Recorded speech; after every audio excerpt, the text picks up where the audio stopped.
This is Sean J. Gran, aka Sean Gran, and today I'm talking to a very exciting young producer who's been on the come up for the last 2 years, I'd say, and is bound to have a fantastic 2016, starting with the release of his new EP, As We Know. His name is Weird Inside. How are you doing? I'm good. How are you, man? Yeah, I'm doing good, man. What's your musical background? I sang South Indian classical music for 10 years. I started when I was 4, and unfortunately I had to switch every 2 years because of my teachers used to have like problems, like, they usually had back problems or they had to go out of the country, and I had to keep on finding teachers. So I stopped that after having 5 teachers, but past that I don't have any classical music background. Awesome. Was that in New Jersey? Have you always lived in New Jersey? Yeah, I've always lived in New Jersey. Okay, sweet. So what kind of music did you grow up around? Like, what were your parents or family playing? My mom grew up playing the veena, which is a violin or a cello-like instrument that is of South Indian origin, and yeah, that's pretty much all I've had. Cool. So music-wise, like, what was being played, like, as far as songs by artists? It was pretty much all South Indian influenced music, like Ravi Shankar or P. Unnikrishnan, who are all like either South Indian singers or instrumentalists. So we used to have that was usually always playing in the household. Sweet. So you started making music at the start of 2014, but was Right. Biology the first track you uploaded, or was that just the first that you felt had a good response? I think Biology was the first track that I uploaded to any site as the moniker Weird Inside. When did you start then? Like, was I 2014 started then? making Sorry. music in November 2013, so not that long before. Yeah. Cool. And your music's quite different to what I would say is music of South Indian origin. So how would you say you got into the sound that you currently create? When I stopped singing, I wanted to find different types of music. So I reached out to some of my friends who were really into hip hop at the time, and they led me to Jay Dilla and the likes of him. So through him, I found people like Flying Lotus, Shlomo, Apollo Brown. So I got really into the beat scene, and from there I got into was being on uploaded to SoundCloud and all that kind of stuff. Yeah, people like respect Apollo Brown, but you don't hear his name come up that much. He's kind of overlooked. I wouldn't say underrated, because those who know him rate him highly, as it should be. Yeah. But he's kind of overlooked for some reason. Yeah, He's awesome, man. Clouds is like a fantastic beat tape. Yeah, so As We Know is based on what seems like a different version of yourself and your experiences had you not made some of the decisions you did in your life.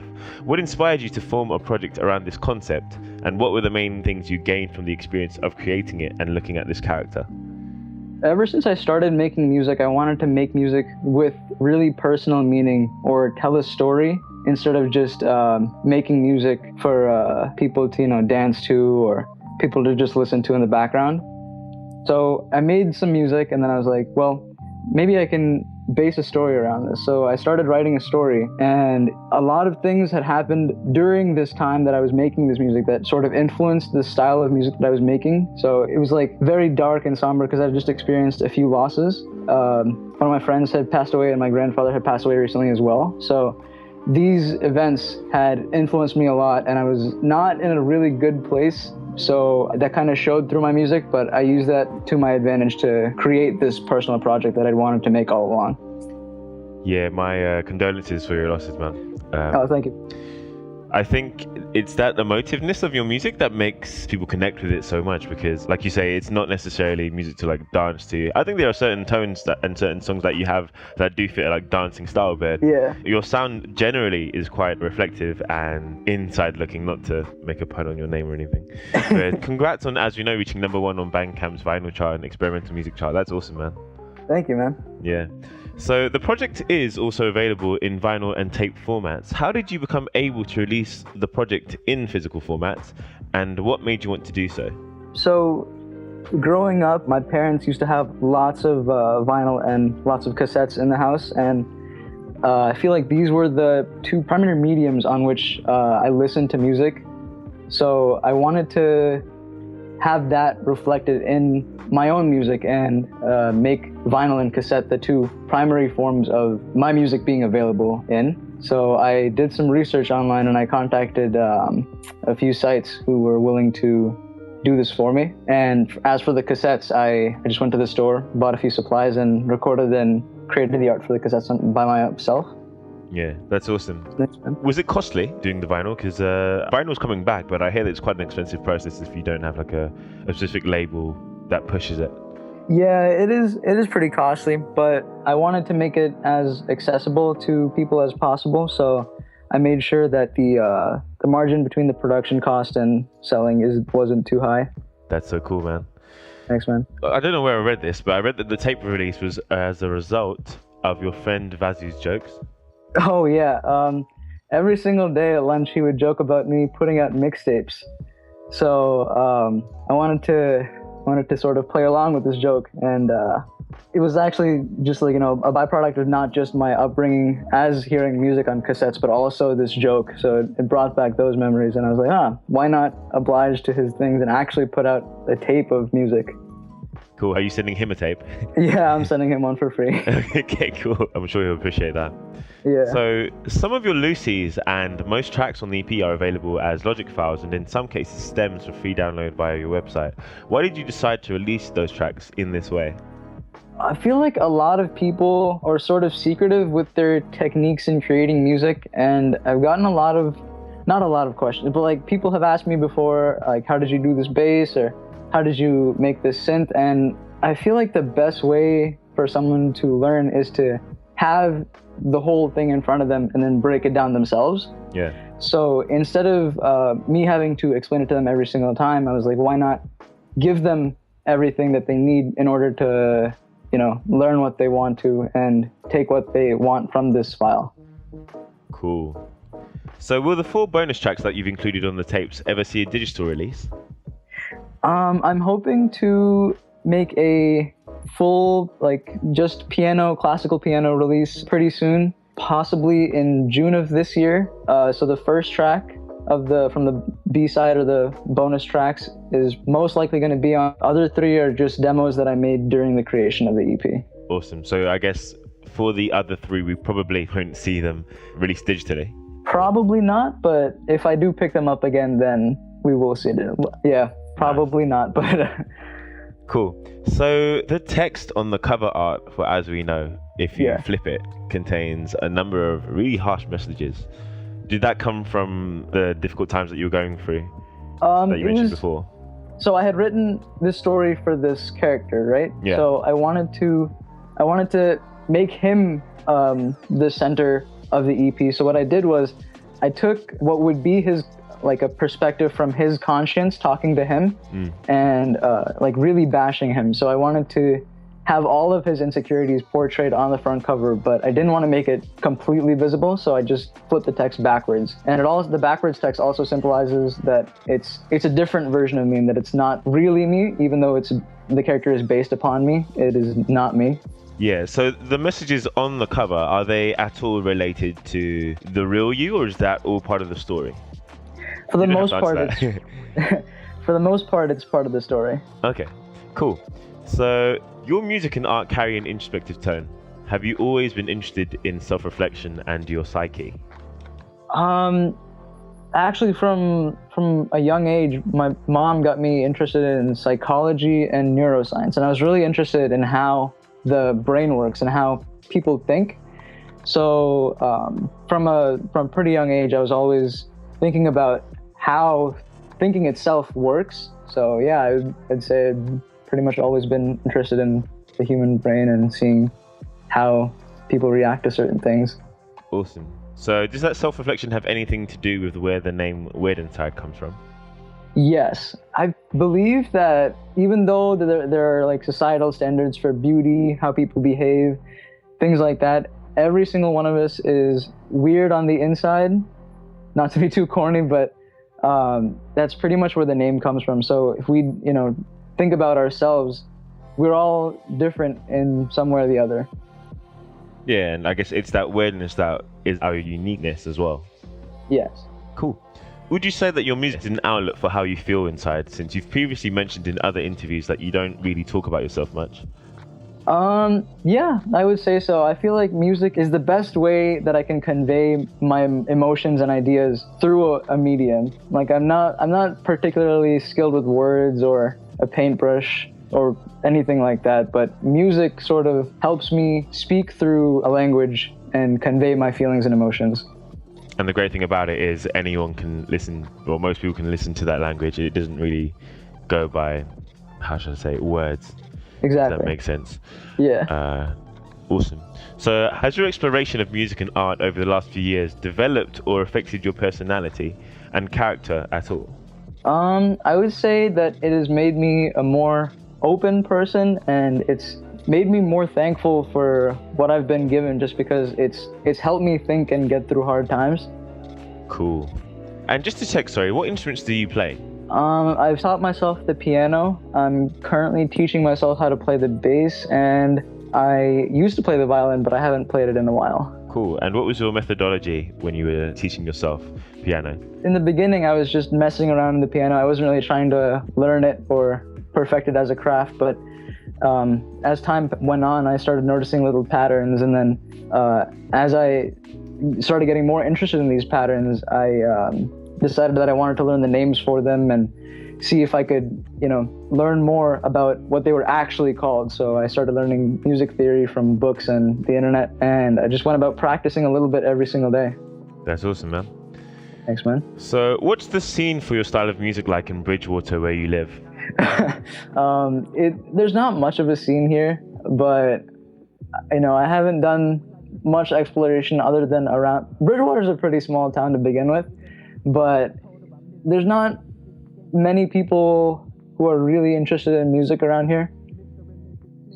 Okay, and if you extended that to New Jersey, I mean, would you say the same, or like, do you not really go outside of Bridgewater in general? I would say the people from New Jersey who usually start in music move elsewhere. So I would say New Jersey's music scene isn't very strong, but yeah. Cool. And aside from music, you're also into animation, and Yeah. you created a video for the As We Know intro, Breathing, and another song off the EP. How did you get into that?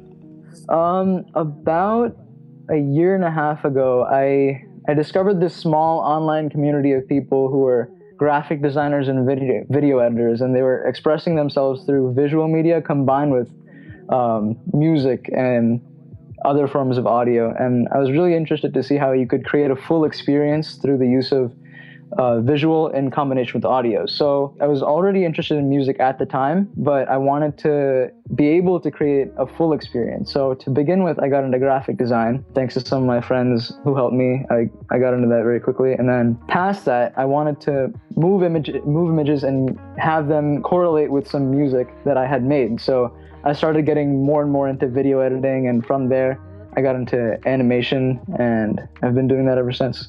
Awesome. So did you always have an interest in art growing up? Or is that something that more came from when you found this, what was it, collective or a website or a group, I suppose? Growing up, I would say art didn't have much of an impact on me. It was mostly just from my mom taking me to these South Indian classical vocal lessons.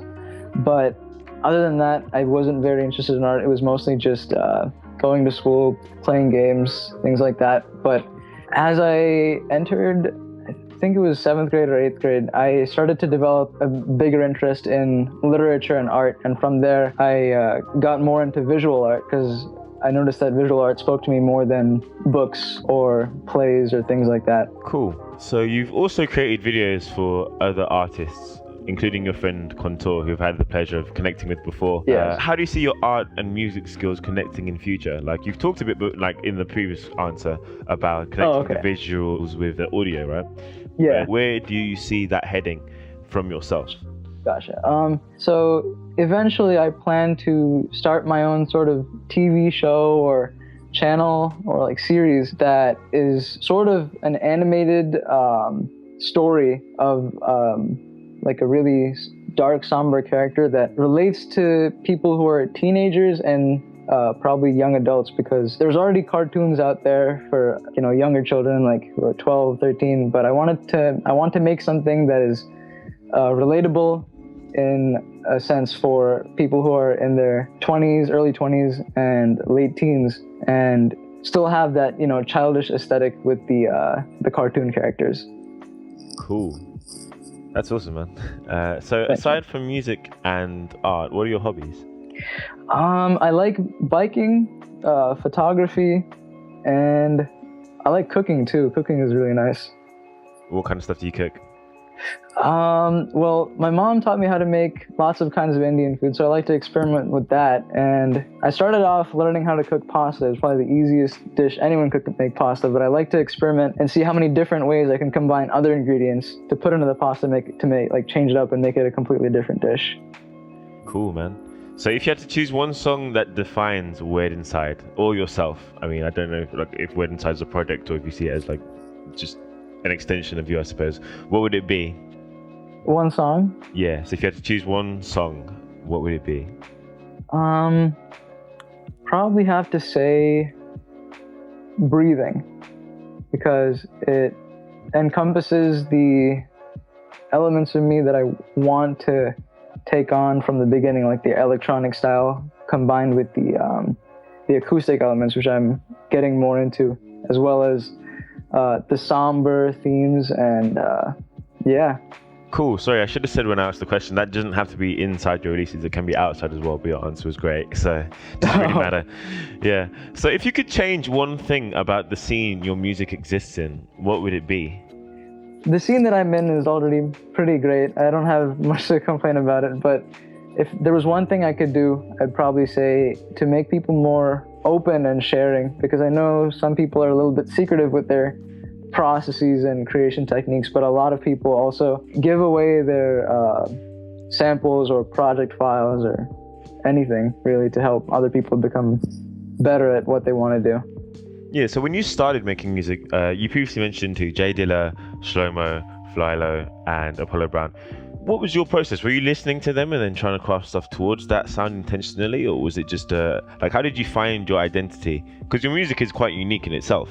I started trying to make sample-based beats, so I was listening to Jay Dilla and I was like, hey, I can probably do this. It was very wrong. So I started trying to layer drum sounds with samples in a video editing software at first, and well, it didn't turn out so well. So then I got more interested in it because I wanted to learn how to make music just like the sounds that I loved listening to.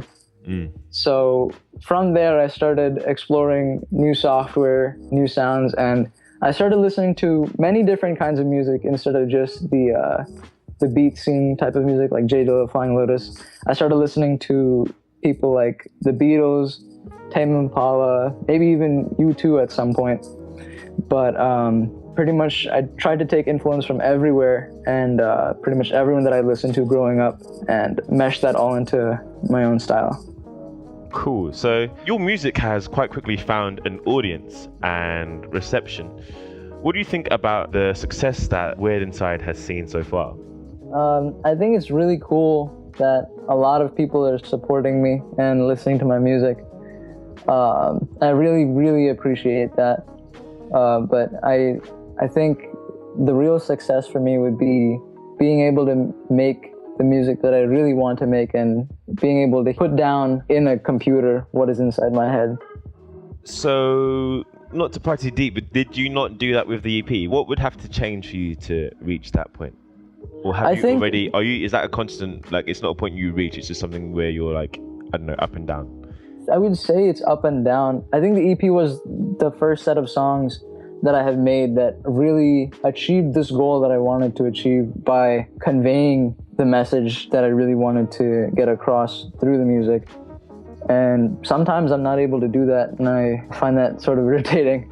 But hopefully, I feel that if I achieve success, it would be being able to continually be able to put down my ideas. Cool. And I've just thought of one more, sorry.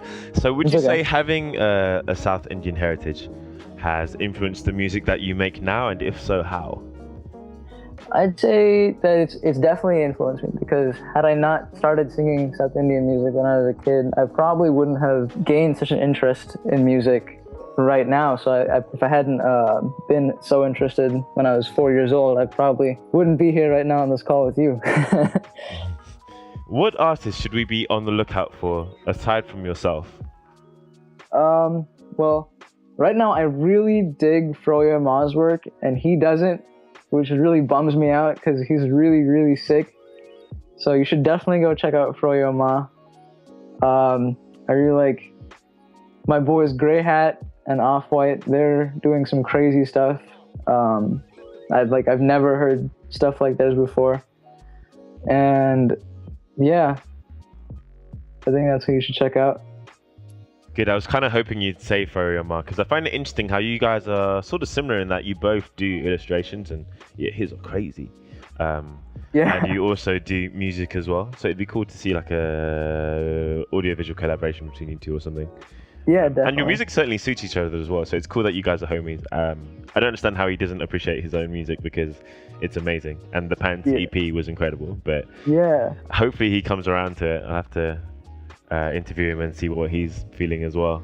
Yeah, I hope so. Yeah, great hat as well. I don't know about Off-White. I think that's the name you said, right? Yeah. Yeah, I haven't heard of Off-White, I don't think. But yeah, Grey Hat.